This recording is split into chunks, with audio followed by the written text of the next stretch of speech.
আজ চোখ খুললেই আমরা দেখতে পাই সারা বিশ্ব জানান দিচ্ছে, সারা বাংলাদেশ জুড়ে জেগে উঠেছে, সারা বিশ্ব জানান দিচ্ছে। আজ ফেসবুক মোবাইল খুললে যে ঘটনাটি চোখে বারবার ভেসে উঠে, সেই ময়মনসিংহের দীপু দাস, তাই তো, ভালুকায়। আজ কত নির্দয় আমরা। ভাগবতের শ্লোক দেখুন কেমনভাবে মিলে যাচ্ছে। মানুষ যত বড়ই অপরাধ করুক, কোনোই অপরাধ তিনি করেননি, তারপরেও মেনে নিলাম অপরাধ করুক। একটা মানুষকে জ্যান্ত পিটিয়ে আগুনে পোড়ানো এ কোনো ধর্ম সিদ্ধান্ত হতে পারে? কোনোদিনই নয়। কোনো ধর্মই এই শিক্ষা আমাদের দেয়নি। প্রত্যেক ধর্মই শিক্ষা দিল জীবকে ভালোবাসতে, দয়া করতে, মনুষ্য জাতির কল্যাণের জন্যে কাজ করতে। এটাই প্রত্যেক ধর্মের শিক্ষা।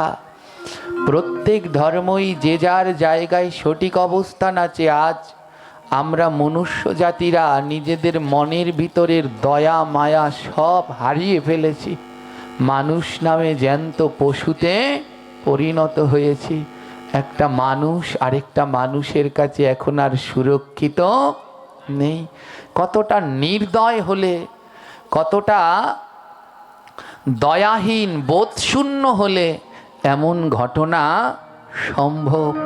হাজার হাজার মানুষ দাঁড়িয়ে দাঁড়িয়ে তামাশা দেখছে, হ্যাঁ, মোবাইলে ভিডিও করছে, ছবি তুলছে, একজন নেই বাঁচানোর জন্যে। কি আহাজারি, কি আর্তনাদ! কিসের ধর্ম আমরা পালন করছি? আজ এ থেকেও যদি আমাদের শিক্ষা না হয়, এই সনাতন জাতির আর কোনো দিন শিক্ষা হবে না। সত্যি বলতে শিখুন, সত্যি বলতে শিখুন। আজ আওয়াজ তুলুন, আর কিছু পারুন আর না পারুন। আজ তাকে এমন নির্মমভাবে হত্যা করা হয়েছে, তার জন্যে গোবিন্দের কাছে প্রার্থনা করুন। এই হিংস্র পৃথিবীতে, এই হিংস্র পৃথিবীতে যেন তাকে আর আসতে না হয়। গোবিন্দ যেন তাকে মুক্তি দিয়ে স্বধামে নিয়ে যান, স্বধামে যেন গমন করেন তিনি। এই হিংস্রতা আর সহ্য হচ্ছে না, কোনো লাভ নেই। একটার পর একটা এমন হিংস্রতা হবে, যে করবে কেউ বলবে পাগল হয়ে গেছে, কোনোটা পাগল হয়ে গেছে, একটা একটা করে আবার বলবে এরাও পাগল হয়ে গেছে। এমনি করে চলতে থাকবে। জানি না কবে এর থেকে মুক্তি আছে। তাই আসুন, মানুষ হয়ে মানুষকে ভালোবাসি, প্রত্যেক জীবের উপরে দয়া রাখি, যেন এমন হিংস্রতার দিকে না আগাই। সবার উপরে মানুষত্ব, তাহার উপরে নাই। মনুষ্যত্ববোধ রাখুন। মনুষ্য দেহ থাকলেই কোনোদিন মানুষ নয়। মানুষের দেহ থাকলেই, হাত পা থাকলে, কথা বলতে পারলেই সে মানুষ নয়। মানুষ হতে হলে তার একটা বিবেক দরকার, মন দরকার, চেতনা দরকার, চেতনা দরকার। চেতনা, বিবেক, মন যদি না থাকে, তার যতই মানুষের দেহ থাক, সে কোনোদিন মানুষ নয়। যদি কেউ অপরাধ করে, দেশে আইন আছে, সেই আইনের হাতে তুলে দিন, তাকে আইন শাস্তি দিক, কিন্তু এমনিভাবে সর্বসম্মুখে এহেন কার্য করার অধিকার কারো নেই। তাই আদ্যকার এই ধর্মমঞ্চ থেকে আমরা সবার কাছে এই বার্তাটি পৌঁছে দিতে চাই। যারা এহেন কার্য করল, প্রশাসন, সরকার যেন তাদের দিকে যথাযথ দৃষ্টিপাত দিয়ে এর দৃষ্টান্তমূলক শাস্তি প্রদান করে, যেন ভবিষ্যতে এরকম কোনো কেউ না করতে পারে। কোনো মায়ের কোল এমনি যেন খালি না হয়। দেখুন আজ সেই মায়ের কি আহাজারি, একমাত্র সম্বল সংসারের কি আহাজারি। একটু ভাবলে না আগে, এই ঘটনা করার আগে ওর মা কি করবে, ওর পরিজনগণ কি করবে?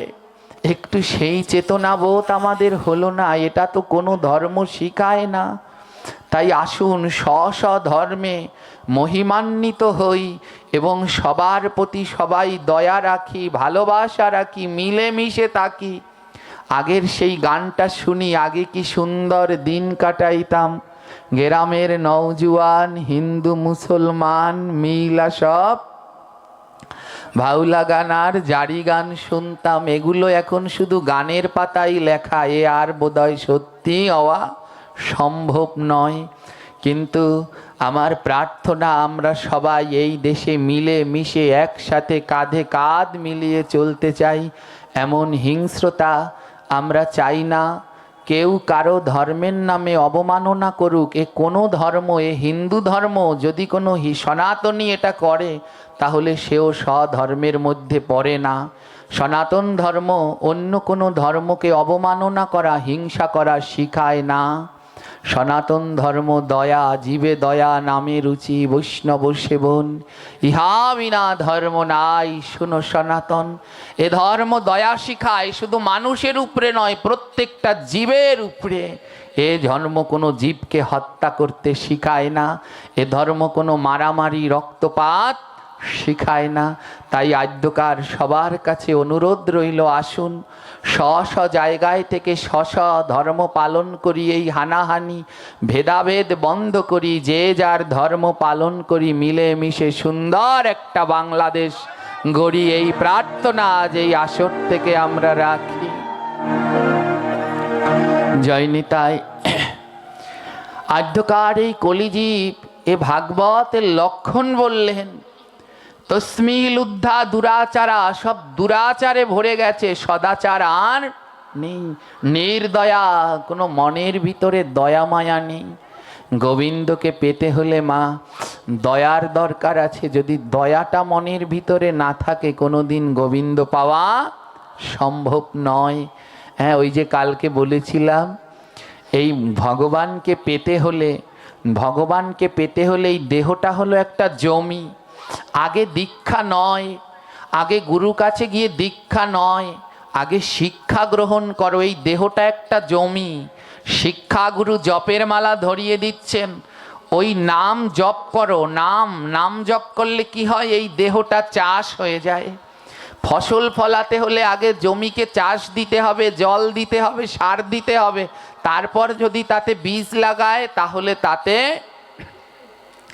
তাতে গাছ হবে, আর সেই গাছে ফল ফুল হবে। এই দেহটা হলো একটা জমি, আর এই জমিতে চাষ করো, সেই চাষের নাম হলো নাম। শিক্ষাগুরু জপমালা দিয়ে দেয়, নাম দিয়ে দেয়, ওটা নাম জপ করো। ওই নাম যত করবে এই দেহ জমিটা তত চাষ হবে। যদি চাষ না হয় তাহলে এতে বীজও হবে না।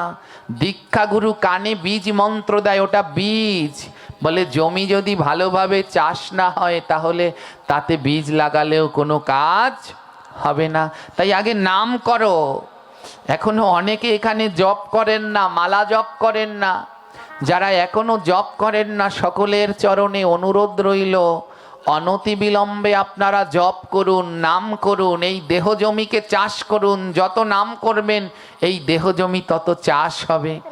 বলে যত নাম করবেন, বলে নাম করলে কি হবে, জমি তো চাষ হলো। বলে যত নাম করবেন তত নয়নে জল বাড়বে, যত নাম করবেন তত নয়নে জল বাড়বে। নামে চাষ হলো, দুই নয়ন থেকে দেহ জমিতে জল দিন। এবার জল দেয়া হলো, চাষ দেয়া হলো, এবার এতে সার দিন।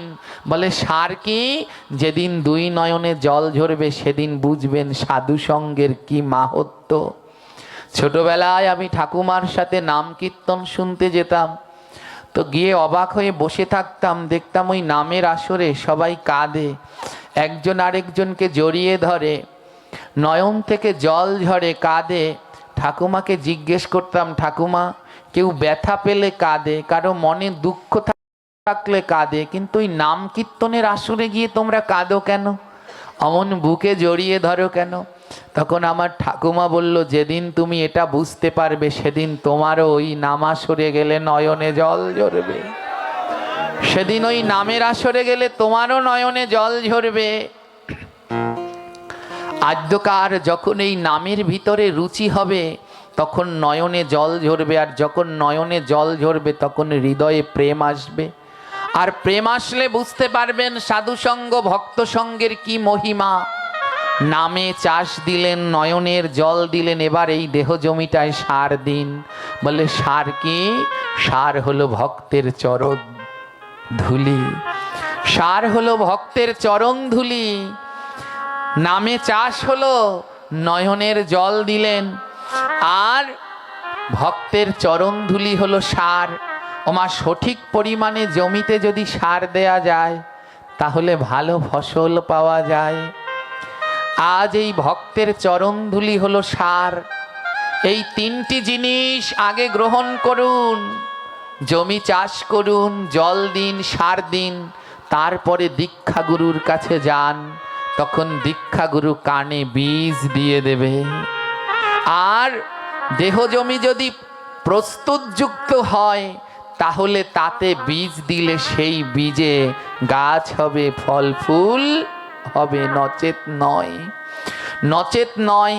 এবার দীক্ষাগুরু যদি দেহ এমন উপযুক্ত হয়, ধ্যান দিন।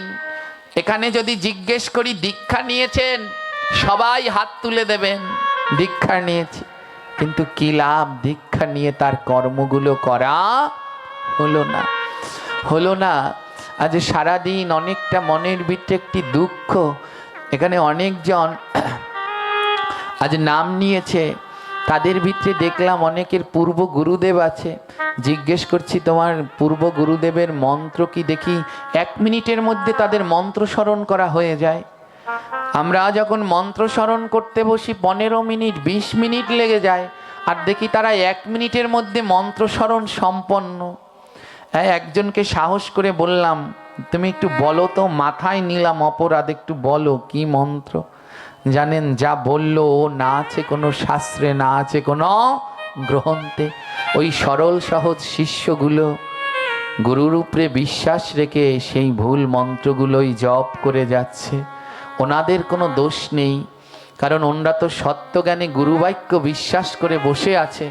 কিন্তু চিন্তা করছি ওই গুরুদেবদের কথা যারা তাদেরকে নিয়ে এমন ছেলে খেলা করছে, এদেরকে কি গতি হবে? কেন এমন করে মানুষ ঠকাচ্ছে?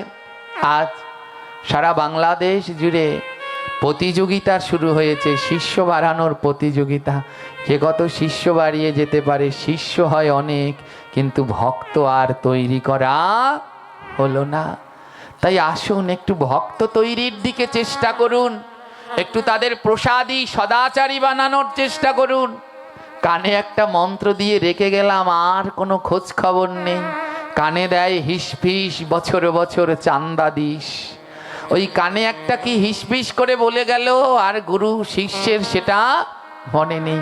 এখানেই দুজন আছেন, স্বামী আর স্ত্রী, এই আসরেই বসে আছে। স্বামীর এক মন্ত্র আর স্ত্রীর আরেক মন্ত্র। হ্যাঁ, দুজনার সাথে আকাশ পাতাল ব্যবধান।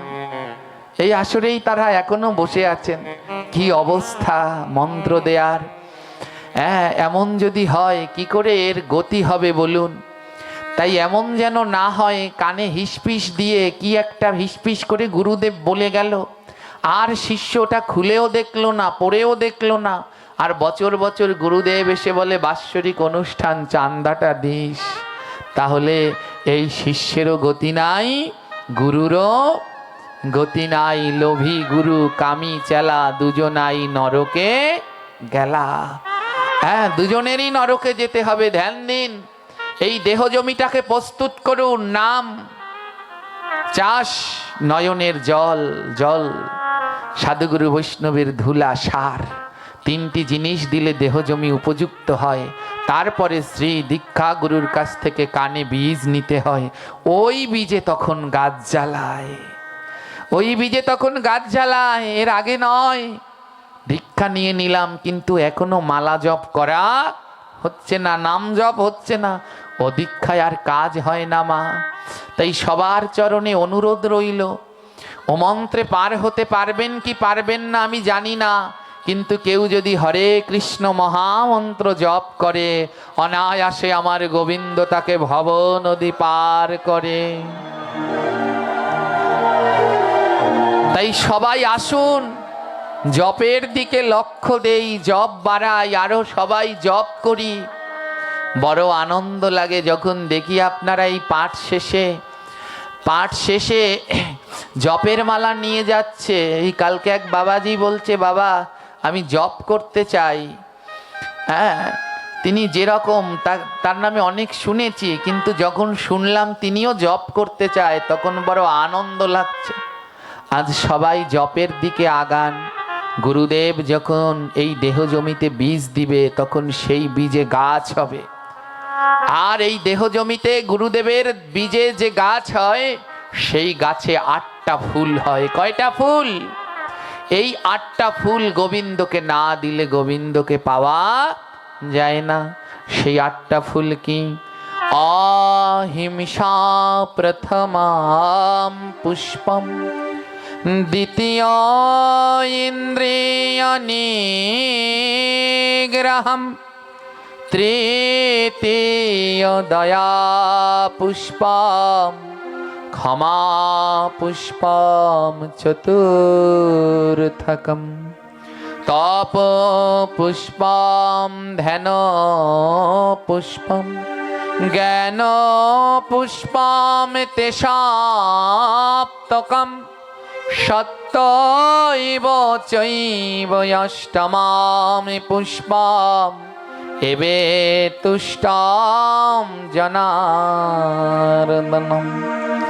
যখন সৎ গুরুর কাছ থেকে বীজ মন্ত্র পাবেন তখন এই দেহের ভিতরে 8টি ফুল, ওই গাছে 8টি ফুল হবে।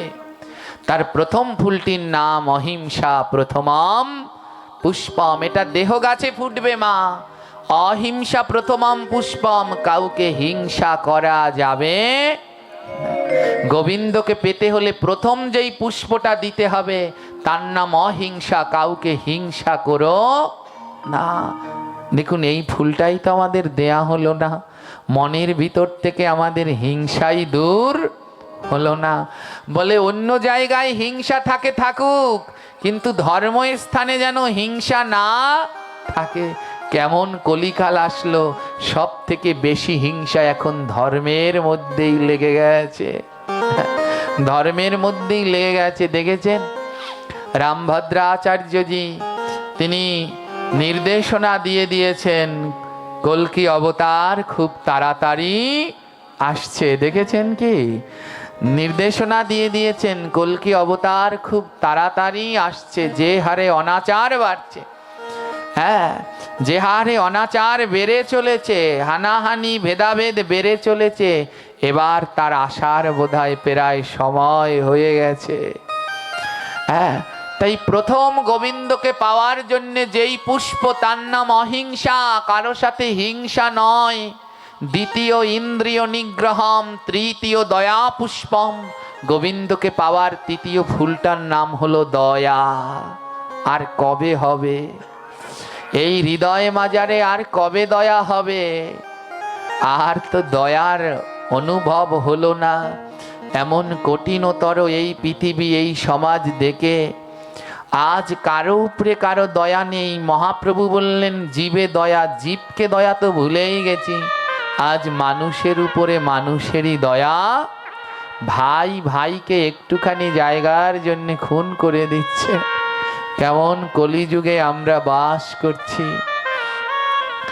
আজ এই দয়াটাকে আনুন হৃদয় মাজারে। যদি দয়া না থাকে গোবিন্দ পাওয়া সম্ভব নয়। সদা সর্বদা এই হৃদয় মাঝারে দয়া রাখুন মা।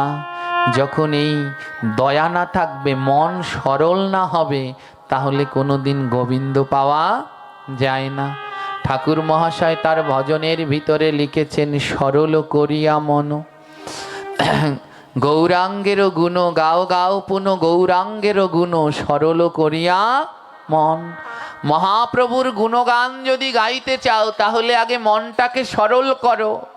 সরল মন না হলে কোনোদিন গৌরের গুণ গাওয়া যায় না। গেলেও তাতে কোনো কাজ হয় না। আগে মনটাকে সরল করো, পবিত্র করো। বলে মন কখন সরল হয়, মন কখন পবিত্র হয়? বলে মহৎ সাধুগুরু সঙ্গ করলে মন সরল হয়, পবিত্র হয়।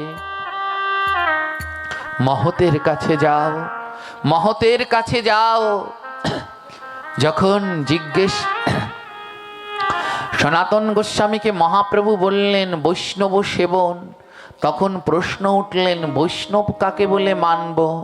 তখন প্রভু বলে দিলেন, কেন এই কলিহত জীবের লক্ষণ কি হবে? এই কলিহত মনুষ্য জাতির লক্ষণ ভগবান বললেন তস্মি লুদ্ধা দুরাচারা নির্দয়া শুষ্ক বৈরিণাহা। এই কলিযুগের মানুষগুলো হবে লোভী, অসৎ আচরণযুক্ত, দুরাচার, সদা সর্বদা দুরাচার, নির্দয়া, তাদের হৃদয়ের মধ্যে কোনো দয়া মায়া থাকবে না, শুষ্ক বৈরিণ, কঠিন এবং সদা সর্বদা মনের ভিতরে শত্রু ভাব থাকবে। দুর্ভাগা, এদের ভাগ্য কোনো সময় সহায় হবে না। তো দেখুন ভাগবতের এই শ্লোক যা আমরা প্রত্যক্ষ আদ্যকার এই কলির মনুষ্যদের ভিতরে দর্শন করতে পারি। বলে এরা সদা সর্বদা মিথ্যায়, হিংসায়, সদা সর্বদা মিথ্যা হিংসার মধ্যে ডুবে থাকবে।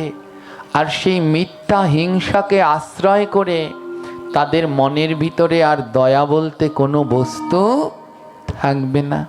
যাহাকে দেখিয়া তোমার বদনে আইসে হরিনাম,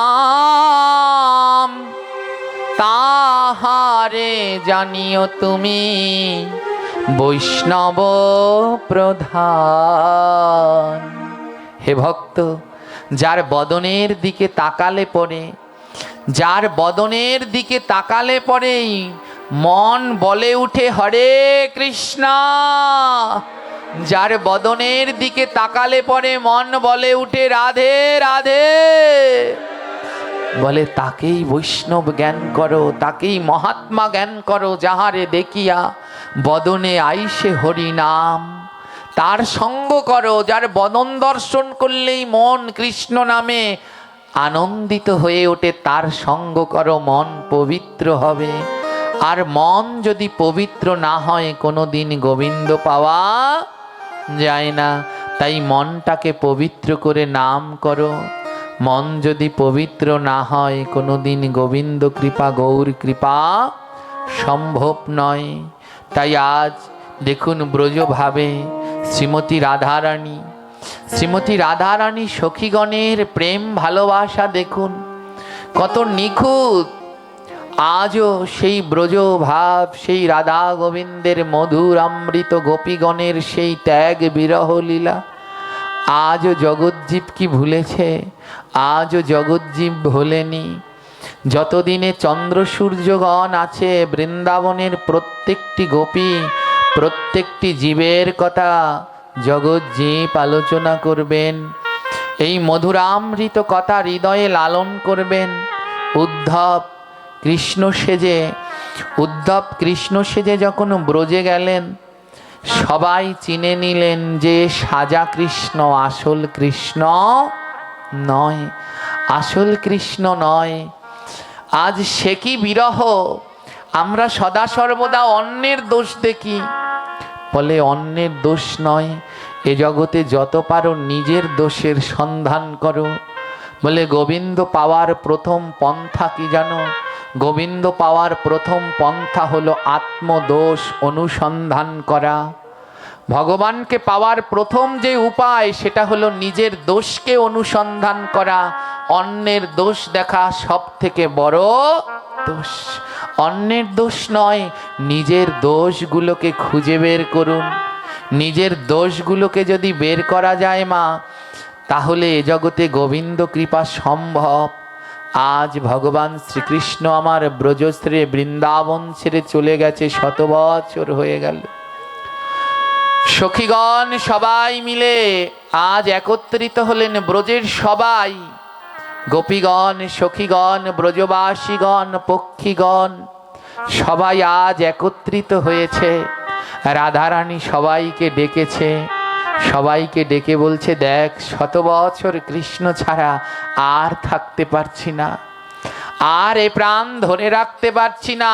সখীগণকে শ্রীমতী বলছে, শত বছরে কৃষ্ণ ছাড়া আর ধৈর্য ধরতে নারী,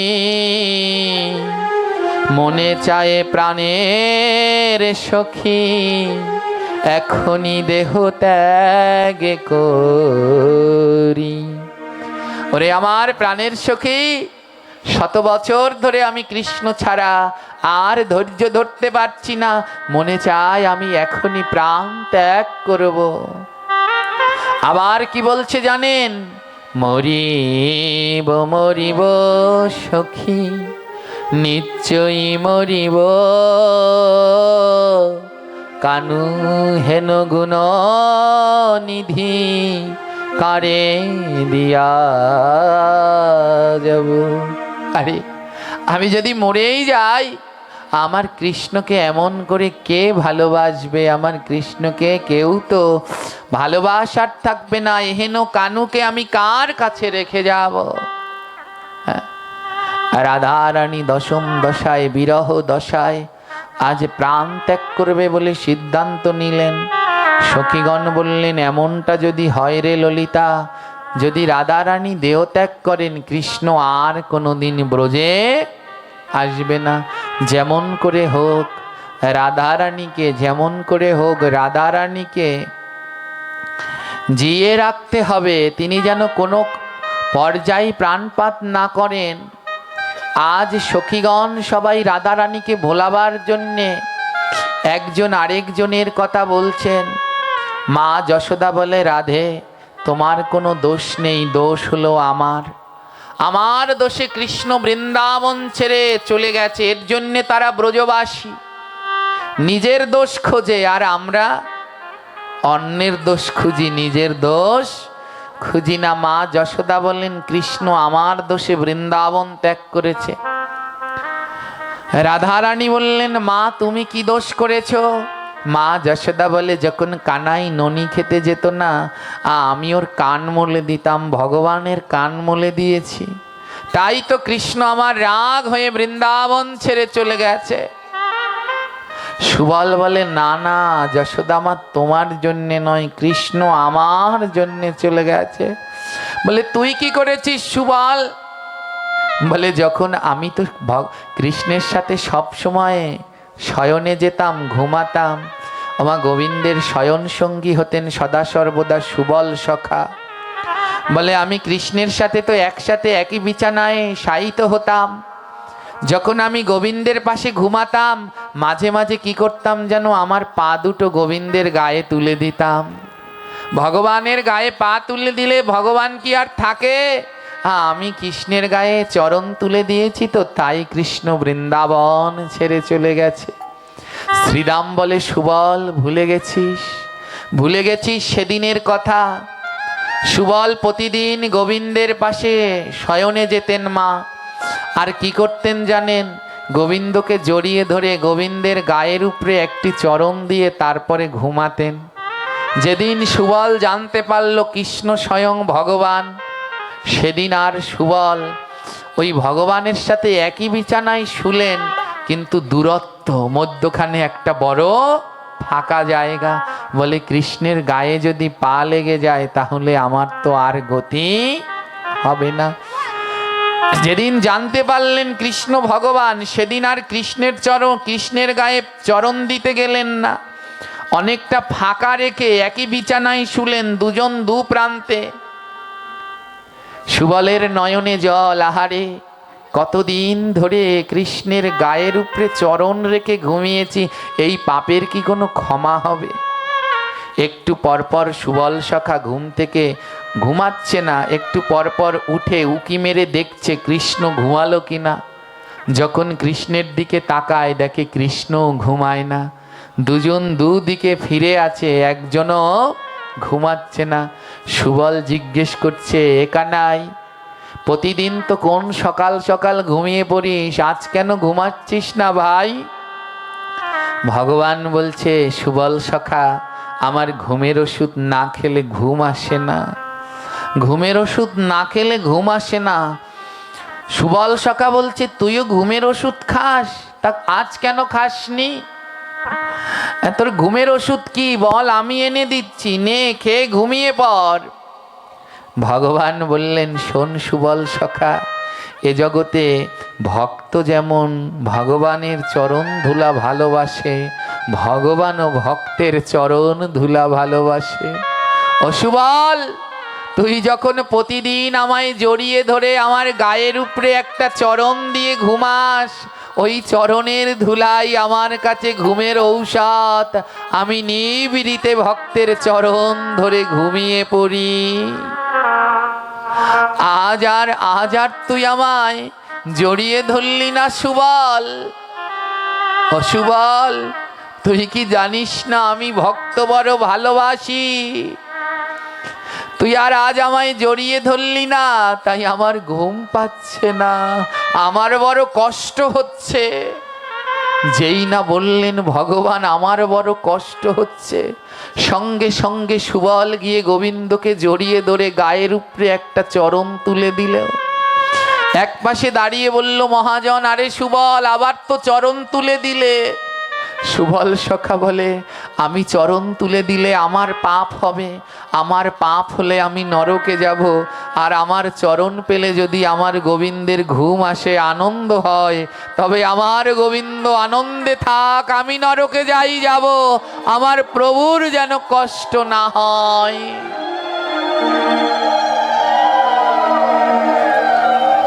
শ্রীরাম সখা বলল, সুবল, তোর দোষ না, তোর দোষ না, দোষ আমার। দেখুন কেমন ব্রজ ভাব, কেউ কারো দোষ দেখছে না, সবাই নিজের দোষ দেখছে। শ্রীরাম সখা বললেন, সুবল, তোর দোষ না, দোষটা আমার, আমার জন্য কৃষ্ণ বৃন্দাবন ছেড়েছে। বলে, তুই কি করেছিস?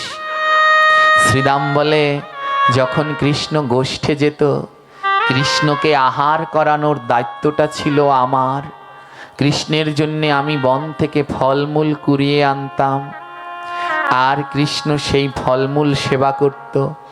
সুবল বলে, সে তো জানি, কিন্তু দোষটা কি? বলে, দোষ কি জানিস? কৃষ্ণকে যখন আমি ফল দিতাম, যে কোনো ফল দেওয়ার আগে, ওই গোবিন্দকে ফল দেওয়ার আগে আমি নিজে এক কামড় খেয়ে নিতাম। গোবিন্দকে এটো ফল দিয়েছি তো, তাই গোবিন্দ রাগ করে বৃন্দাবন ছেড়ে চলে গেছে, দোষটা আমার। কেমন দেখেছেন ব্রজের ভাবধারা? সবাই নিজের দোষ অনুসন্ধান করছে, কবে পারবো? এর জন্যে ব্রজে সবার বাস হয় না। যারা এমন পারে নিজের দোষ অনুসন্ধান করতে, তারাই ব্রজবাসী হয়। শ্রীরাম বলে, দোষটা আমার, আমি কৃষ্ণকে এটো ফল খেতে দিয়েছি। সুবল সখা বলে, না রে, তোর দোষ নয়। ও শ্রীরাম, তুই কেন কৃষ্ণকে এটো ফল খেতে দিতি তা তো আমি জানি। কেন খেতে দিতেন জানেন? শ্রীরাম বলতো, বনের ভিতরে কত অজানা ফল, কোনটা বিষাক্ত তা তো জানি না। আর আমার কৃষ্ণের তো শত্রুর কোনো অভাব নেই। কোনো শত্রু যদি ফলের মধ্যে বিষ মিশিয়ে দেয়, তার জন্যে শ্রীরাম সখা বন থেকে ফল এনে আগে নিজে খেতেন। নিজে খেতেন, বলে যদি ফল বিষাক্ত হয়, খেয়ে আমি মরবো, আমার কৃষ্ণের যেন কিছু না হয়, কৃষ্ণের যেন কিছু না হয়। তাই প্রত্যেকটা ফল আগে নিজে খেতেন, তারপরে ভগবানকে দিতেন। এই হলো মা ব্রজ প্রেম। আমরা অনেকে গোবিন্দের জন্য ভোগ রান্না করি, যারা নিত্য প্রসাদ পায় ভোগ রান্না করে, হ্যাঁ, কি করে, লবণ টবণ দেখে না, কোনো দিন ভগবানকে আলনি দিয়ে দিচ্ছে, কোনো দিন ঝাল চারা নুন চারা দিয়ে দিচ্ছে। বলছে, এমনটা করো না, নিজের পাপ হয় হোক, যেন আমার গোবিন্দের কোনো অসাধ জিহ্বায় না লাগে। সুবল কি করে, শ্রীরাম কি করতেন, প্রত্যেকটা ফল নিয়ে এক কামড় খেয়ে খেয়ে দেখতেন, বলে মরলে আমি মরব। সুবল বলে, হ্যাঁ রে শ্রীরাম, তুই যদি মরে যাস তাহলে কি হবে? শ্রীরাম বললেন, শোন, আমি যদি ওই বিষাক্ত ফল খেয়ে মরি, ভয় নাই। আমি যদি বিষাক্ত ফল খেয়ে মরি, ভয় নাই। আমি মরলে আমার কৃষ্ণ আবার আমাকে বাঁচাবে। কিন্তু ওই বিষাক্ত ফল খেয়ে যদি আমার কৃষ্ণের কিছু হয়, আমরা সখাগণ মিলেও সেদিন কিছু করতে পারবো না। তাই ওই বিষাক্ত ফল আগে শ্রীদাম খেয়ে নিতেন। এমনি করে এক একজনের দোষ দেখছে জানেন। সেই পর্যায়ে শ্রীমতী রাধারানী বলছে, এক একজনের দোষ অনুসন্ধান করছে। সর্বশেষ রাধারানী বলে, না না, তোদের দোষ না, দোষটা হলো আমার দোষে কৃষ্ণ বৃন্দাবন ছেড়ে চলে গেছে। ললিতা বলে, তুই আবার কি দোষ করলি রাধে? বলে, জানিস যেদিন কৃষ্ণ ব্রজ ছেড়ে যাবে সেদিন আমায় কৃষ্ণ নিজের হাতে সাজিয়ে দিয়েছিল। আর কৃষ্ণ আমায় নিজের হাতে সাজিয়ে দিয়ে বলেছিল, রাধে আমি তোমায় সাজিয়ে দিলাম, এখানে এমন বসে থাকবে তোমার সাজ সজ্জা যেন নষ্ট না হয়। আমি কিছুকাল পরেই ফিরে আসছি, কিছুক্ষণ কাল পরেই ফিরে আসছি, কিছুক্ষণ কাল। রাধারানী বললেন, কালে কালে বলি কালা, সেই তো গেল, কালে কালে করি কত কাল, কাটিয়া যে গেল, কালায়ার ব্রজে নয়া ছিল। সেই যে কিছুক্ষণ কাল বলে গেল, আর আসলো না। কাল কাল করে কত কাল চলে গেল, কাল কাল করতে গেলে কাল চলে আসলো। ওমা, কাল মানে ওই একটা দিন, তাকেও বলে আসছে কাল। আবার কাল মানে মৃত্যু। রাধারানী বললেন, কাল কাল করে কত কাল চলে গেল, আজ কাল মৃত্যু চলে আসলো, কিন্তু কাল আর আসলো না। রাধারানী বলে, দোষ তোদের না, দোষটা আমার। ললিতা বলে, তুই কি দোষ করেছিস? বলে, আমি কি করেছি জানিস? কৃষ্ণ না আমায় নিজের হাতে সাজিয়ে দিল আর বলেছে সাজ যেন নষ্ট না হয়, আমি কিছুক্ষণ কাল পরে আসবো, সাজ যেন নষ্ট না হয়। 100 বছর কেটে গেছে, 100 বছর কেটে গেছে জানেন। ললিতা সখীগণ বললেন, কই তোর সাজ তো নষ্ট হয়নি, যেমন করে তোকে কৃষ্ণ সাজিয়েছে তুই তেমনই আছিস। দেখ রাধে, তোর মাথায় রাধারানী তোর মাথায় কৃষ্ণ বেনি বেঁধে দিয়েছে। 100 বছরে তুই বেনি খুলিসনি, তোর বেনিতে জট ধরে গেছে। তোর চরণে আলতা পরিয়ে দিয়েছে, 100 বছর আলতাটা জলে পা চুবাসনি, তোর কালো লাল আলতা কালো হয়ে গেছে। কই তুই তো সাজ নষ্ট করিসনি। তোর গলায় যে মালা পরিয়ে দিয়েছে সেই মালাগুলো শুকিয়ে কাঠ হয়ে গেছে, আজও 100 বছরে মালা খুলিসনি। ও রাধে, তোকে যেমন ভাবে কৃষ্ণ সাজিয়ে দিয়েছে আজও তুই তেমন ভাবেই আছিস, আজও তোর সাজসজ্জা তেমন ভাবেই আছে। রাধারানী বলছে, সখীরে আমার সবই ঠিক আছে, শুধু একটা জিনিস ধরে রাখতে পারিনি। আমার কৃষ্ণ গলায় মালা পরিয়েছে, মালা রেখেছি, আলতা পরিয়েছে, আলতা রেখেছি, সিঁদুর পরিয়েছে, সিঁদুর রেখেছি, বেনি বেঁধে দিয়েছে, সেই বেনিও রেখেছি, শুধু একটা জিনিস রাখতে পারিনি। ললিতা বলে, কোন জিনিস রাখতে পারিসনি? রাধারানী বলে, জানিস আমার কৃষ্ণ বড় সাত করে আমার নয়নে কাজল পরিয়েছিল, আমি ওই কাজলটা ধরে রাখতে পারিনি। সবই আছে কিন্তু কাজলটাকে ধরে রাখতে পারিনি। জানিস ললিতা, ওই কৃষ্ণ কৃষ্ণ বলে কাঁদতে কাঁদতে আমার নয়নের কাজল ধুয়ে গেছে, নয়নের কাজল ধুয়ে গেছে, আমার নয়নের কাজল ধুয়ে গেছে, নয়নের কাজল ধুয়ে গেছে। ওই কৃষ্ণ বলে কাঁদিতে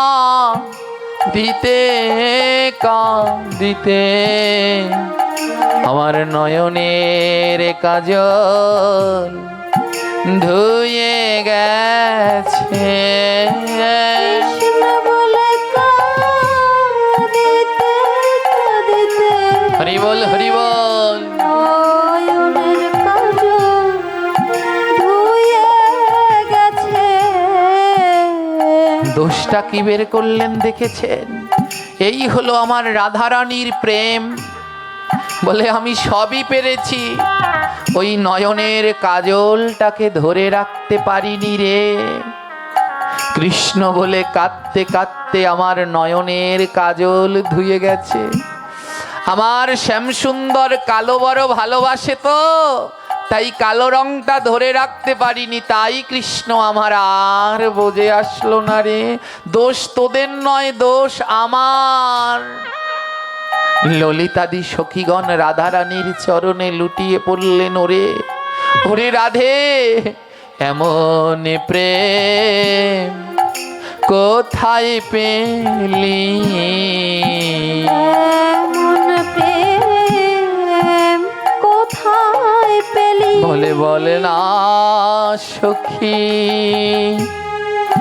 মোদের শনে এমন প্রেমে তুই কোথায় পেলি? সখী মোদের শনে এমন প্রেম তুই কোথায় পেলি? ও সখী, এমন প্রেম কোথায় পেলি? এমন নিখুঁত প্রেম কোথায় পেলি বল না। রাধারানীর বিরহ দশা দেখে সখীগণ বলছে, হ্যাঁ রাধে, সারা জীবন তোর চরণের পাশে তোর সঙ্গে ছিলাম, তা তুই তো চলে যাবি, যাওয়ার আগে আমাদের কিছু দিয়ে যাবি না? রাধারানী বলছে, আমি তো কাঙাল, বল আমার কাছে কি আছে, কি দেব? সখীগণ বলে, আছে রাধে, দিবি, তোর কাছে যা আছে তাই চাইবো, দিবি? রাধারানী বলে, বল কি আছে আমার কাছে যে আমি তোদের দেব? সখীগণ দুটো হাত জোর করে বলছে, রাধে রে, যেন তোর মতো নয়ন ধারায় ভাসতে পারি, নয়ন ধারায় ভাসতে পারি, যেন নয়ন ধারায় ভাসতে পারি, নয়ন ধারায় ভাসতে পারি। বলে মুখে বলব গৌর হরি, আর নয়ন ধারায় ভাসতে পারি। বলবো গৌর হরি, নয়ন ধারায় ভাসতে পারি। রাধে, এমন নয়ন ধারায় যেন আমরাও ভেসে ভেসে নয়নের কাজল ধুয়ে দিতে পারি। বলে, যদি নয়ন ধারায় না ভাসতে পারো, কোনোদিন শ্যাম সুন্দর আসবে না। গোবিন্দ এ জগতে সবার কাছে ধরা দেয় না। মহাত্মা জিজ্ঞেস করলেন, হে প্রভু, তুমি এ জগতে কার কাছে ধরা দাও? ভগবান বললেন, সবার কাছে দেই না। কার কাছে দাও? গোবিন্দ বললেন, যার নয়নে কৃষ্ণ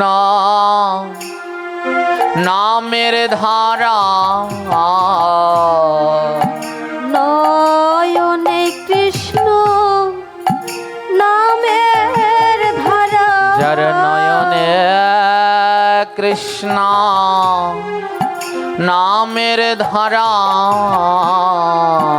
নয়নে কৃষ্ণ নামের ধারা। বলে তার কাছে দেই গো ধরা, যার নয়নে কৃষ্ণ নামের ধারা। তার কাছে রাধে রাধে, নয়নে কৃষ্ণ নামের ধারা। যে কৃষ্ণ বলে কা দিতে পারে কৃষ্ণ বলে কা দিতে পারে ওই দুই নয়নে জল ঝরে কৃষ্ণ বলে কা দিতে পারে নয়নে জল ঝরে কৃষ্ণ বলে কা দিতে পারে আজ ভক্ত জিজ্ঞেস করছে, ও ভগবান তুমি কার কাছে ধরা দাও? ভগবান বললেন, যার নয়নে কৃষ্ণ নামের ধারা আমি তার কাছে দেই ধরা। ও প্রভু, যার পোড়া নয়ন, যার নয়নে জল ঝরে না, তুমি তার কাছে ধরা দাও না? ভগবান বললেন, না, এ জগতে যার নয়নে জল নাই কার কাছে আমি ধরা দেই না। ভক্ত বললেন, তাহলে আমার গতি কি হবে ভগবান? তোমার ওই কৃষ্ণ নামে তো আমার নয়নে জল ঝরে না। এই সংসারের বিষয় সুখ বাসনায় আমি কাঁদি, কিন্তু কৃষ্ণ নামে তো আমার নয়নে জল ঝরে না। গোবিন্দ বললেন, ওগো ভক্ত, এ জগতে সবার নয়নে কৃষ্ণ নামে জল ঝরে না। বলে, বলো না প্রভু, কি করলে কৃষ্ণ নামে নয়নে জল ঝরে? আমার গোবিন্দ বলল, কি করলে কৃষ্ণ নামে নয়নে জল ঝরে জানো? যারা ভক্তের অঙ্গ পরশ করে, ভক্তের অঙ্গ পরশ করে, যারা ভক্তের অঙ্গ পরশ করে, ভক্তের অঙ্গ পরশ করে, বলে তাদের নয়নে জল ঝরে। যারাই আমার ভক্তের অঙ্গ পরশ করে, তাদের নয়নে জল ঝরে, ভক্তের অঙ্গ পরশ করে, যারা বদন ভরে নাম করে, তাদের নয়নে জল ঝরে। ভরে হরি বল, হরি বল। করে, তাদের নয়নে জল ঝরে, যারা ভক্তের অঙ্গ পরশ করে, তাদের নয়নে জল ঝরে। ভক্তের অঙ্গ পরশ করে, তাদের নয়নে জল ঝরে। বলে, আয় রে ভক্ত পরশ করি, আয় রে ভক্ত পরশ করি, আমার নয়ন আছে নাই রে বাড়ি। আয় রে ভক্ত পরশ করি, নয়ন আছে নাই রে বাড়ি, আয় রে ভক্ত পরশ করি। আমার কৃষ্ণ নামে নয়নের জল ঝরে না রে। কৃষ্ণ নামে নয়নের জল ঝরে না রে। তোরা একবার আমার বুকে আই রে, আমার কৃষ্ণ নামে নয়ন জল ঝরে না রে। একবার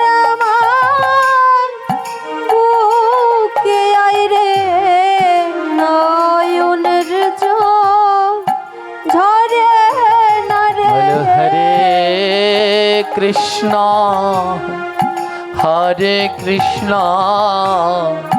কৃষ্ণ কৃষ্ণ হরে হরে হরে রাম হরে রাম রাম রাম হরে হরে হরে কৃষ্ণ কৃষ্ণ কৃষ্ণ হরে হরে হরে রাম রাম রাম হরে হরে। ওমা এ জন্মে সেদিন দুনয়নে জল ঝরলে কাজ হবে, যেদিন বদনে নাম আর নয়নে জল। ওই নয়নের জল দিয়ে যেদিন নাম করা যাবে তবে সেই নামে কাজ হবে। আজ শ্রীমতী রাধারানী আমার সেই দশম দশায় প্রেমে বিভোর হয়ে গেলেন। এদিকে জানেন ভগবান শ্রীকৃষ্ণ বৃন্দাবন ত্যাগ করেছে, তাই আজ বৃন্দাবনে কোনো গাছে ফুল ফোটে না। বলে যেই বৃন্দাবনে কৃষ্ণ নাই, বৃক্ষগণ বলেন যে বৃন্দাবনে কৃষ্ণ নাই ওখানে ফুল ফুটে কি হবে, আমরা কার সেবায় লাগবো। গাভীগণ এখন আর দুধ দেয় না, পাখিগণ এখন আর সেই আগের মতো করে ডাকে না। আজ ভগবান শ্রীকৃষ্ণ প্রভাস ক্ষেত্রে বৃহৎ যজ্ঞ করছে। সেই খবর আসলো ব্রজবাসীদের কর্ণে, সবাইকে নিমন্ত্রণ করা হলো, শুধুমাত্র বৃন্দাবনে নিমন্ত্রণ পত্র আসে। তাও ব্রজবাসীরা দোষ দেখলেন না। একজন এসে বলল, দেখো তোমাদের কৃষ্ণ কেমন ভালোবাসে, এত বড় যজ্ঞ করছে তোমাদের নিমন্ত্রণ দিল না। ব্রজবাসীগণ বলে, এই নিন্দুক সাবধান, আমাদের কৃষ্ণ আমাদের, কৃষ্ণ আমাদের, ও আমাদের ঘরের লোকেদের আবার নিমন্ত্রণ লাগে, নিমন্ত্রণ না করলেও আমরা যাব। আজ ব্রজবাসীগণ সবাই সেই প্রভাস ক্ষেত্রে যজ্ঞের দিকে ছুটছে। মা আজ সবাই দলে দলে ছুটছে সেই যজ্ঞের দিকে। পাখিগণ উড়ে উড়ে যাচ্ছে, বনের হরিণীগণ মুক্ত যারা সবাই দৌড়ে দৌড়ে যাচ্ছে। ব্রজ গোপীগণ তারাও ছুটছেন, সখীগণ ছুটছেন। রাধারানীকে বলল যাবি না, রাধারানী বলল না, সবাই যদি ব্রজ ছেড়ে চলে যায় আর এমন সময় যদি আমার কৃষ্ণ বৃন্দাবনে আসে তাহলে আমার কৃষ্ণকে কে দেখবে। সখী তোরা যা, আমি বৃন্দাবনে থাকি। আমার রাধারানী বৃন্দাবন ছেড়ে যায় না, বলে আমি এখানে থাকি, আসতে পারে আমার কৃষ্ণ। বৃন্দাবনের গোপীগণ ওমা তাদের মূল পেশা ছিল গোপালন, গোপালন করত। ওই গোদুগ্ধ দিয়ে ননি মাখন ঘি নবনী তৈরি করতেন। প্রত্যেক ব্রজবাসীদের ঘরেই দুটো চারটে করে গরু ছিল। আজ সবাই প্রভাস ক্ষেত্রে যাবে বলে, যজ্ঞে যাবে বলে কি করলেন জানেন, সবার ঘরের সেই গোমাতাগুলোকে যে যার ঘরের গোয়াল ঘরে বেঁধে রাখলেন। বলে আমরা তো যাব, গরুগুলো তো আর নিয়ে যাওয়া যাবে না, গরুগুলোকে সব গোয়াল ঘরে দড়ি দিয়ে বেঁধে রাখলেন। যার যার গোপীগণ যার যার গরুগুলোকে গোয়াল ঘরে বেঁধে রেখে সবাই রওনা দিলেন যজ্ঞের দিকে। ব্রজ ফাঁকা, শুধু রাধারানী আর গোমাতাগণ রয়েছে, আর কেউ নেই। দেখুন ভগবান শ্রীকৃষ্ণ বৃন্দাবন ছেড়ে চলে গেছে। সব থেকে বেশি কষ্ট কার জানেন? কৃষ্ণের সাথে যারা সময় কাটিয়েছে তাদের। আর কৃষ্ণ সব থেকে বেশি সময় কাটিয়েছেন গোমাতাদের সাথে। ওই গোমাতাদের নিয়ে গোষ্ঠে গোষ্ঠে ঘুরতেন, ভ্রমণ করতেন। আজ সেই গোমাতাগণ সবাই গেলেন কৃষ্ণ দর্শন করতে, শুধু গোমাতাদের যাওয়া হলো না। ওরা সবাই গোয়াল ঘরে দড়ি দিয়ে বাঁধা, কেউ যেতে পারলেন না, ওদের কষ্ট কেউ বুঝলেন না। গোয়াল ঘরে শক্ত দড়ি দিয়ে বেঁধে রেখে গোপীগণ চলে গেলেন। গোমাতাগণ বলল, আমাদের কেউ বুঝলো না রে। সারাদিন আমরা কৃষ্ণের সঙ্গে গোষ্ঠে গোষ্ঠে কাননে কাননে বনে ছিলাম, আমাদের কেউ বুঝলো না, আমাদের সবাই বেঁধে রেখে চলে গেল। জানেন, ওই গোমাতাদের আর কৃষ্ণ দর্শনে যাওয়া হলো না। তারা ওখানেই বাধা রইলেন, ওই গোয়াল ঘরে বাধা রইলেন। বলে, এই গোমাতাকে বলে আমার মতো যারা বিষয়ে আসক্তি সংসারী তারা, ওই গোয়াল ঘর হলো সংসার, আর আমার মতো যারা আসক্ত তারা হলেন ওই গাভী। আমরা সেই সংসারে বাধা রয়েছি। ওই দড়ি যে বেঁধে রেখেছে গরুদের, ওটা হলো মায়া। মায়া নামক দড়ি দিয়ে আমরা সংসার নামক গোয়াল ঘরে বাঁধা। যারা এই মায়া ত্যাগ করতে পেরেছে তাদের আর কেউ আটকে রাখতে পারলো। এই এলাকারই একটি সন্তান, ওর নাম রুদ্র, আপনাদের সবার চেনা, খুব ছোট্ট। কতটা ত্যাগ দেখেছেন জানেন? ওকে বেঁধে রাখতে পারলো না এ সংসারের মায়া। আজ সর্বস্ব ত্যাগ করে ও ব্রজবাসী হয়েছে, ও ব্রজের দিকে রওনা দিয়েছে। 10-12 বছর বয়স, ওর ত্যাগ বৈরাগ্য সবাইকে হার মানিয়ে দিল। কোনো বাঁধন ওকে বাঁধতে পারল না, কোনো লোভ, কোনো ঐশ্বর্য, কোনো ধন সম্পদ কিছু ওকে বাঁধতে পারল না। সর্বস্ব ত্যাগ করে রওনা দিলেন। তাই এ জগতে তারাই পারবে যারা ওই মায়ার বাঁধনে বাধা নেই, তারা গোবিন্দ দর্শনে প্রভাসের দিকে যাত্রা করবে। আর যারা মায়া নামক সংসারে বাধা, তাদের আর দর্শন হবে না। গোমাতাগুলো কাঁদছে আর রাধারানীকে ডাকছে, ও রাধে, সবাই তো চলে গেল বৃন্দাবন ছেড়ে, তুমি ছাড়া আমাদের গতি নাই। হে হে ভক্তগণ, এখানে ওই গোমাতাদেরকে মহাজন তুলনা করেছে আমাদের মতো সংসারী জীবদের সাথে। তাই এ জগতে যারা সংসারী জীব আছেন, তাদের আমার রাধারানী ছাড়া আর গতি নাই। গোমাতাগণ বললেন, ও রাধে, সবাই চলে গেল, তুমি তো দয়াময়, তাই গেলে না। বলো রাধে, আমাদের গতি কি হবে? সবাই তো মুক্ত, তাই কৃষ্ণ দর্শনে গেল, কিন্তু আমরা তো বাধা, আমাদের তো যাওয়া হলো না রাধে, আমাদের কি কোনো গতি হবে না? রাধারানী বলল, শোনো, এ জগতে যারা সংসারের দড়িতে বাধা, এ জগতে তাদেরও গতি হবে। বলে, তাদের গতির উপায় কি? রাধারানী বললেন, নাম, নামেই নামই নামে।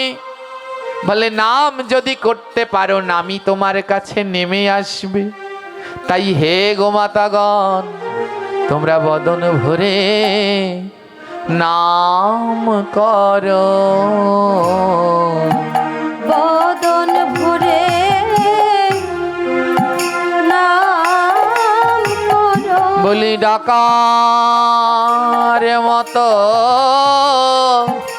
ডাকো তারে, বদন ভরে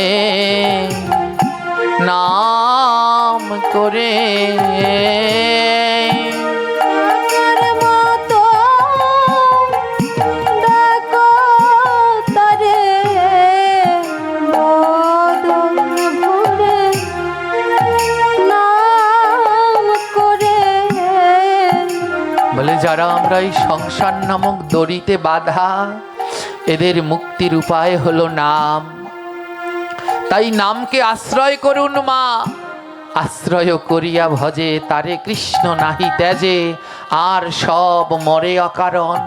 তাই নামে আশ্রয় নিন। ওই জপ থলিটা কেন, থলি কেন?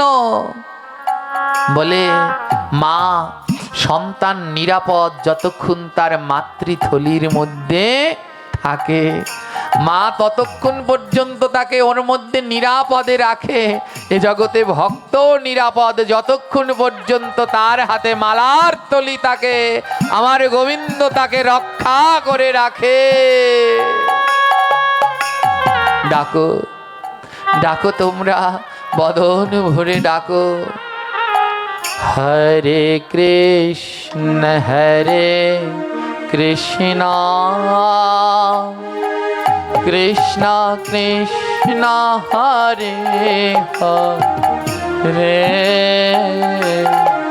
হরে রাম হরে রাম, রাম রাম হরে হরে, হরে কৃষ্ণ হরে কৃষ্ণ। সবাই বদন ভরে, কারো মুখ বন্ধ নয়। হরে হরে রাম হরে রাম, রাম রাম হরে হরে, হরে কৃষ্ণ কৃষ্ণ কৃষ্ণ কৃষ্ণ হরে হরে, হরে রাম রাম, রাম রাম হরে হরে, হরে কৃষ্ণ হরে কৃষ্ণ, গৌর হরি বল হরি বল। কৃষ্ণ হরে এমন জন্ম আর হবে না, বদন ভরে ডাকো। হরে রাম হরে রাম, রাম রাম হরে হরে, হরে কৃষ্ণ কৃষ্ণ কৃষ্ণ কৃষ্ণ হরে হরে, হরে রাম রাম, রাম রাম হরে হরে, হরে কৃষ্ণ হরে কৃষ্ণ, কৃষ্ণ কৃষ্ণ হরে হরে, রাধে রাধে। হরে রাম হরে একবার দেখা দাও প্রাণনাথ। রাম রাম হরে হরে, হরে কৃষ্ণ কৃষ্ণ কৃষ্ণ কৃষ্ণ হরে হরে, হরে রাম রাম, রাম রাম হরে হরে, হরে কৃষ্ণ হরে কে বলছে আমার ভগবান আসে না? দুটি নয়ন জলে ভেসে যদি তাকে দুই বাহু তুলে ডাকা যায়, আমার গোবিন্দ ভক্তের ডাকে আজও সাড়া দেয়। রাম রাম হরে হরে, হরে কৃষ্ণ কৃষ্ণ কৃষ্ণ কৃষ্ণ হরে হরে, হরে রাম রাম,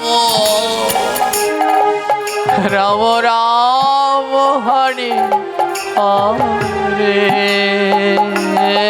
হরে কৃষ্ণ কৃষ্ণ কৃষ্ণ কৃষ্ণ হরে হরে, হরে রাম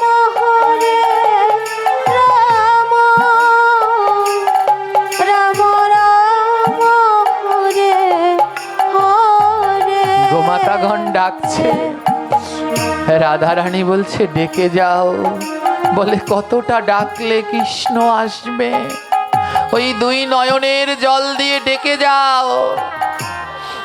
গোমাতাগণ বলছে ও রাধে, কতটা নয়নের জল দিলে ওই কৃষ্ণ আসবে বলতে পারো? কতটা নয়নের জল ঝরলে কৃষ্ণ আসবে? রাধারানী বললেন কাঁদিতে কাঁদিতে যেদিন ধুলা হবে কাদা, সেই না কাদায় নন্দের বেটা জন্মে জন্মে বাধা। যেদিন দুটি নয়নের জল দিয়ে ওই চরণের ধুলা কাদা হয়ে যাবে, সেদিন আমার প্রাণ গোবিন্দ আসবে। আর এসে কি করবে জানো? ওই ভক্তের কাদা অঙ্গে মাগবে। ভক্তের কাদা অঙ্গে মাখবে। যেদিন নয়ন জলে ধুলা কাদা হবে, ভক্তের কাদা অঙ্গে মাগবে। নয়ন জলে ধুলা হরি বল হরি বল। কাদা হবে, সেদিন কাদা অঙ্গে যেদিন মাখবে। নয়ন জলে ধুলা কাদা হবে, সেদিনই নন্দের বেটা আবে আবে। নয়ন জলে ধুলা কাদা হবে, নন্দের বেটা আসবে আসবে। হে কৃষ্ণ ভক্তগণ, হে ভক্তিমতী মায়েরা, যারা এই ভক্তি পথে নেমেছেন, যারা নিত্য প্রসাদ পাচ্ছেন, সদাচারী হলেন, জপ করছেন, কোনটি ধারণ করছেন, দ্বাদশ অঙ্গে তিলক করছেন, একটা কথা শুনে যান, এ পথ বড় কঠিন, বড় কথা শুনতে হবে, এত শুনতে হবে, যন্ত্রণায় তিক্ত হবে, আর নয়ন থেকে জল ঝরবে। কত জনার নিন্দা কটু বাক্য শুনতে শুনতে ঝালাপালা হয়ে যাবেন, কিন্তু অনুরোধ রইল এত কথা শোনার পরেও যেন এ পদ ছাড়বেন না। যত শুনবেন তত নয়নে জল ঝরবে, আর ওই নয়নের জলে যেই দিন ধুলা কাদা হয়ে যাবে, এতটা কাঁদতে হবে। এই পথে আসলে এত কাঁদতে হয়, নয়নের জলে ধুলা কাদা হয়। যদি কোনোদিন নয়নের জলে ধুলা কাদা হয়, তবে সেই কাদায় নন্দের বেটা কৃষ্ণ আমার বাধা পড়ে যায়। হরে কৃষ্ণ হরে কৃষ্ণ কৃষ্ণ কৃষ্ণ হরে হরে, হরে রাম হরে রাম, রাম রাম হরে হরে, হরে কৃষ্ণ। কৃষ্ণ হরে কৃষ্ণ করুণাময়ী একবার দেখা দাও। হরে হরে, হরে রাম হরে রাম, রাম রাম হরে হরে, হরে কৃষ্ণ হরে কৃষ্ণ কৃষ্ণ কৃষ্ণ হরে হরে, হরে রাম হরে রাম, রাম রাম হরে হরে। কৃষ্ণ হরে হরি বল হরি বল। এমন জন্ম আর হবে না যে বদনে নাম দুই নয়নে জল, আর দুই বাহু দিয়ে ভক্তের প্রেমালিঙ্গন করে এ জীবন ধন্য করে নে।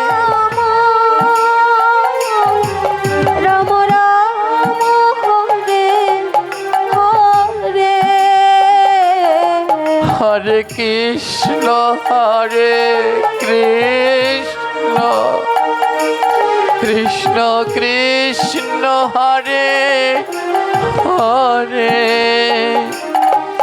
হরে রাম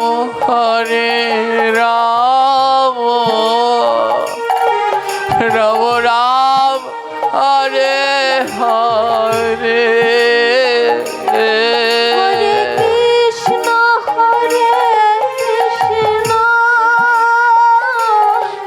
কৃষ্ণ কৃষ্ণ হরে হরে হরে রাম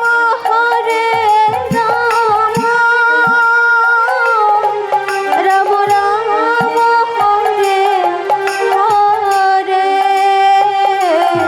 হরে কৃষ্ণ কৃষ্ণ কৃষ্ণ কৃষ্ণ হরে হরে হরে রাম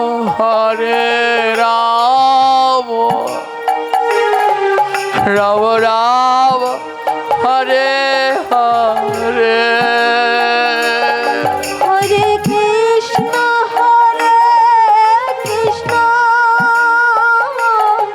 কৃষ্ণ কৃষ্ণ হরে হরে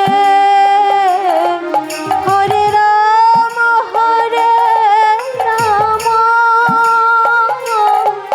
রাম রাম হরে হরে গোমাতাদের দুটি নয়নের জলে তাদের সম্মুখে যে সেই খাবারের পাত্র দেয়া আছে, সেই বড় বড় খাবারের চারি দেয়া আছে, দুটি নয়নের জলে সেই চারিগুলো ভরে গেছে। গোমাতাগণ বলছে, রাধে আর পারছি না, ও রাধে এই দেহটা নিয়ে গোবিন্দের কাছে যেতে পারলাম না, কারণ দেহটা সংসার নামক দড়িতে বাঁধা। কিন্তু দেহটা যদি ত্যাগ করে দেই, আত্মাকে তো কেউ বাঁধতে পারবে না।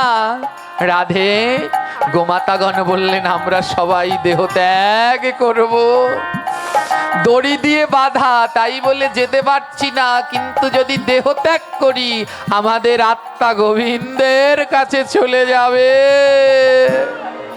হরে কৃষ্ণ কৃষ্ণ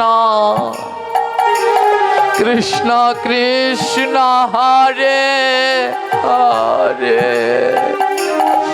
হরে রাম রাম রাম হরে হরে হরে কৃষ্ণ কৃষ্ণ কৃষ্ণ কৃষ্ণ হরে হরে হরে রাম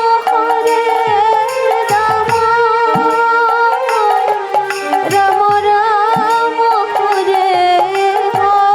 ও রাধে, আমরা সবাই মিলে এবার দেহ ত্যাগ করব। বাধা বলে যেতে পারলাম না, এবার দেহ ত্যাগ করে আমরা মুক্ত হয়ে গোবিন্দের কাছে যাব। রাধারানীর চরণে সব গোমাতাগণ বলছে, রাধে তুমি এবার আমায় বিদায় দাও গো। এবার আমায় বিদায় দাও গো। বলি এবার যাওয়ার সময় হলো, এবার আমায় বিদায় দাও গো। এবার আমার সময় হলো, এবার আমার বিদায় দাও গো। আমার আনন্দের হাত ভেঙে গেল, আনন্দের হাত ভেঙে গেল। বলো কি আনন্দ না হয়েছিল, আমার আনন্দের হাট ভেঙে গেল। কি আনন্দ না হয়েছিল, আনন্দের হাট ভেঙে গেল। হে কৃষ্ণ ভক্তগণ, এই 4 দিন ব্যাপী এই ঘোষবাড়ির শ্রী আঙিনায় মধুময় নববৃন্দাবনের আনন্দের হাট বসেছিল। আজ দেখতে দেখতে গোনা দিন ফুরিয়ে গেল। এই আনন্দের হাট আর কিছুক্ষণের মধ্যে ভেঙে যাবে। এই মধুময় দিব্য আনন্দ পেতে আবার 1 বছর এখানে আসবার জন্য আমাদের অপেক্ষা করতে হবে। জানি না এখানে আমরা যারা বসে আছি 1 বছর পরে আবার কারো সাথে কারো দেখা হবে কিনা। তাই আজ চরণে লুটিয়ে পড়ে বলছে, হে ভক্তগণ, এই যাবার বেলায়, এই ভক্ত সঙ্গ থেকে যাবার বেলায় আজ তোমরা আমায় কিছু দিয়ে যাও। বলে, কি দেব গো? আমায় চরণ ধুলে দিয়ে যাও না। চরণ ধুলি দিয়ে যাও না। আমার মনে বলে আর বেলা নাই গো, আমায় চরণে ধুলে দিয়ে যাও না। মন বলে আর বেলা নাই রে, চরণ ধুলি দিয়ে যাও না। আর আনন্দের হাট ভেঙে গেল। আনন্দের হাট ভেঙে গেল। আমি এই ভক্ত আর কবে পাবো? আমার আনন্দের হাট ভেঙে গেল। এই ভক্ত কোথায় পাবো? আনন্দের হাট ভেঙে গেল। আমি কত ভক্ত পেয়েছি গো, কত ভক্ত পেয়েছি। বলো এই ভক্ত আর কোথায় পাবো? আমার আনন্দের হাট ভেঙে গেল। এই ভক্ত আর রাধে কোথায় পাবো? আনন্দের হাট ভেঙে গেল। কাল এই আঙিনা থাকবে, এই লাইট প্যান্ডেল আপনাদের ঘর বাড়ি সবই থাকবে। কাল আর এখানে ভক্তরা আসবে না। কাল আর এখানে মধুময় নাম শোনা যাবে না। কাল নিস্তব্ধ যেমন আছে তেমন পড়ে থাকবে। আজ শত ভক্তের পদচারণায়, তাদের ধুলায় এই 4 দিন ব্যাপী এই আঙিনা বৃন্দাবন হয়ে রইল। কাল আর এখানে কেউ আসবে না, এখানে বসবে না, ভক্তের চরণ ধুলা মাখবে না। তাই এমনি ভাবে মা একদিন আপনাকে আমাকে এই জগৎ থেকে বিদায় নিয়ে যেতে হবে। তাই বিদায় নেয়ার আগে এ জীবনকে ধন্য করুন। যাদের কণ্ঠে এখনো তুলসীর মালা নেই, তুলসীর মালা পরুন। যারা এখনো প্রত্যহ দাদা সঙ্গে তিলক করেন না, প্রতিদিন দাদা সঙ্গে তিলক করুন। যারা এখনো গীতা পাঠ করেন না, প্রত্যহ শ্রীমদ্ ভাগবত গীতা পাঠ করুন। যারা এখনো একাদশী ব্রত পালন করেন না, এ জীবন ধন্য করুন, একাদশী ব্রত পালন করুন। যারা এখনো মালা জপ করেন না, আজই এই মুহূর্তে মালা জপ করার সিদ্ধান্ত নিয়ে নিন। যারা সাত্বিক আহার করেন না, ধীরে ধীরে সাত্বিক আহারই হয়ে আমার গোবিন্দের প্রসাদী হওয়ার চেষ্টা করুন। এ জীবন সার্থক করুন, এ মানব জন্ম আর হবে না। বেলা বড় কম, ডাক আসলে বিদায় নিতে হবে। তাই বিদায় নেয়ার আগে এই জীবনকে সার্থক পূর্ণ ধন্য করে নিন মা। এমন দুর্লভ জন্ম আর পাবেন না। আজ সেই ব্রজের গোমাতাগণ বললেন, হে প্রভু, ওই দড়ি দিয়ে গোয়াল ঘরে বাঁধা, তাই তোমার কাছে যেতে পারলাম না, কিন্তু যদি দেহ ত্যাগ করি তাহলে তো আর কেউ আটকাতে পারবে না। ব্রজের গাভীগণনা সবাই দেহ ত্যাগ করলেন। দেহ ত্যাগ করে বলে, আত্মাকে তো আর বাধা যায় না। সব আত্মাগুলো ছুটে গেলেন, সব আত্মাগুলো গোবিন্দ চরণে ছুটে গেলেন সেই দ্বারকায়। বৃন্দাবনবাসীগণ গিয়ে দেখলেন ভগবান শ্রীকৃষ্ণ, তার চারপাশে গোমাতাগণ বসে আছে। ব্রজবাসীগণ বলছে, আরে এই গাভীদেরকে তো গোয়াল ঘরে বেঁধে রেখে আসলাম, এরা কি করে আসলো আমাদের আগে? ভগবান শ্রীকৃষ্ণ বলে, ওরে, এদের বেঁধে রেখেছো, দেহ বেঁধে রেখেছো, কিন্তু আত্মা কি বেঁধে রাখা যায়?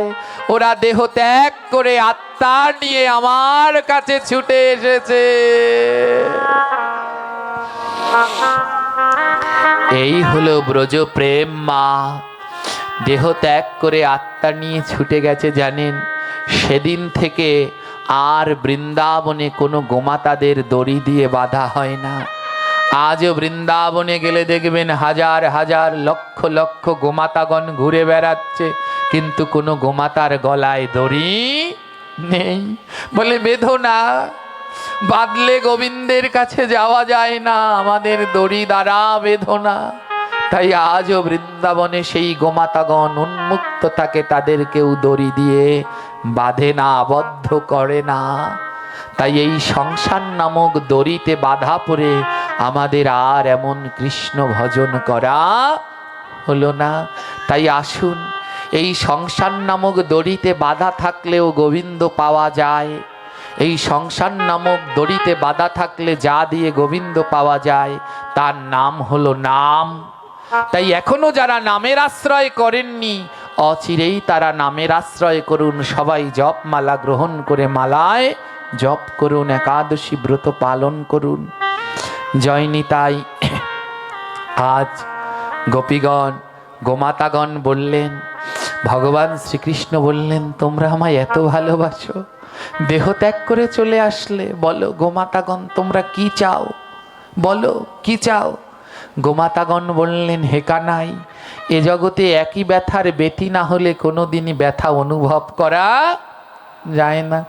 ওমা, যার কোনো বড় অসুখ হয়েছে সে যদি অন্যের কাছে বলে, যার ক্যান্সার হয়েছে, অন্যের কাছে বললে ওই যন্ত্রণা বুঝবে না। যার ক্যান্সার আছে তার কাছে যদি বলে তাহলে সে বুঝবে কি যন্ত্রণা, কি যন্ত্রণা। গোমাতাগণ বললেন, ও কানাই, আমরা তো সবাই দেহ ত্যাগ করে এসেছি, কিন্তু বৃন্দাবনে আরো একজন আছে, তিনি দেহ ত্যাগ করে আসতে পারেনি। তিনি আমাদের মতোই যন্ত্রণায় ব্যথায় ব্যতীত।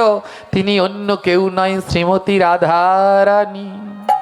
ও কানাই, আমাদের চোখের জল ছিল তাই হাড়ি ভরে রেখে আসলাম, আর রাধারানীর নয়নের জল শুকিয়ে গেছে। 100 বছর কাঁদতে কাঁদতে আজ নয়নে জল নেই। আজও রাধারানী অপেক্ষা করছে, তুমি আসবে। কানাই, একবার ব্রজে যাও, একবার ব্রজে গিয়ে শ্রীমতীকে দর্শন দাও। সে যে আর প্রাণ ধারণ করতে পারছে না। তাই আজ আমার এক গোবিন্দ, গোবিন্দের এক রূপ রয়ে গেলেন দ্বারকায়। আর সেই মধুর বৃন্দাবনের সেই মধুর মূরতি নিয়ে গোবিন্দ আমার ব্রজে গেলেন। আজ ব্রজে কেউ নাই, শুধু শ্রীমতী রাধারানী। আজ শ্রীমতী রাধারানীর সম্মুখে গিয়ে গোবিন্দ আমার দাঁড়ালেন।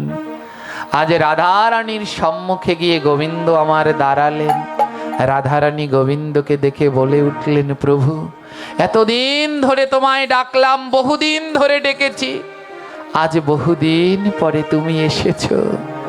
হে প্রভু, এই এতদিন ডাকার পরে আমায় সাড়া দিলে, সেই কবে গেলে, আসবে বলে আর আসনি, আজ বহুদিন পরে তুমি এসেছ। তাই আজ রাধারানীর কণ্ঠে বৈষ্ণব কবি গেয়ে উঠলেন, বহুদিন পরে এলো শ্যামরায়। বহুদিন পরে আজ এলো শ্যামরায়। ও বহুদিন পরে আজ এলো শ্যামরায়। বহুদিন পরে আজ এলো শ্যামরায়। আর যেতে নাহি দেব তোমায়। যেতে নাহি দেব সবাই গাইবে। আর যেতে নাহি দেব তোমায়। নাহি দেব তোমায়। আর মথুরায় বহুদিন এলো শ্যামরায়। জয় নিতাই। আজ রাধারানী বললেন, হে শ্যামসুন্দর, সেই কবে মথুরায় গেলে কংস নিধন করতে, সেই যে গেলে আর ফিরে এলে না। আজ বহুদিন পরে এসেছো, আজ যখন পেয়েছি আর তোমায় যেতে দেব না। প্রভু আমার দিকে তাকিয়ে বাজেন, যেতে নাহি দেব তোমায়। নাহি দেব সবাই। তোমায়। আর যেতে নাহি দেব তোমায়। নাহি দেব তোমায়। আর মথুরায়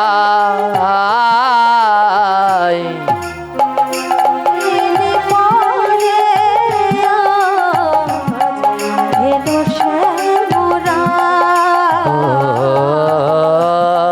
বহুদিন পরে আজ এলো শ্যামরায়। বহুদিন দিন পরে আজ এলো শ্যামরায়। হে শ্যামসুন্দর, তুমি আমায় সেদিন সাজিয়ে সেই ব্রজে চলে গেলে, আর আসলে না।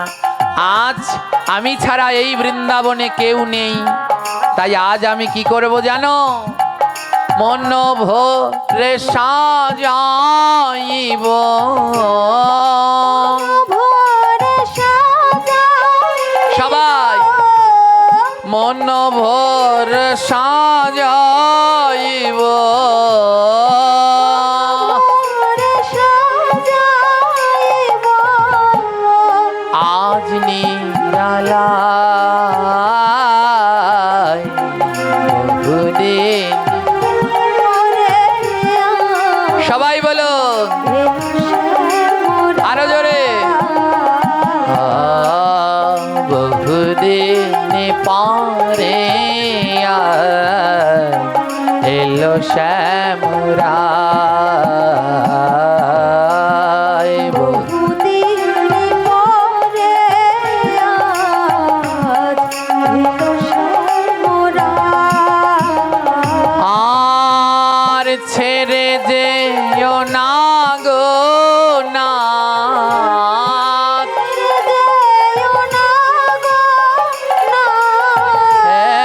ছেড়ে যেও না গো প্রাণ।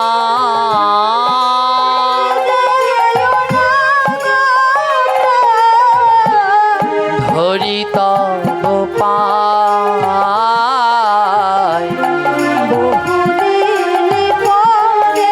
হরি বল।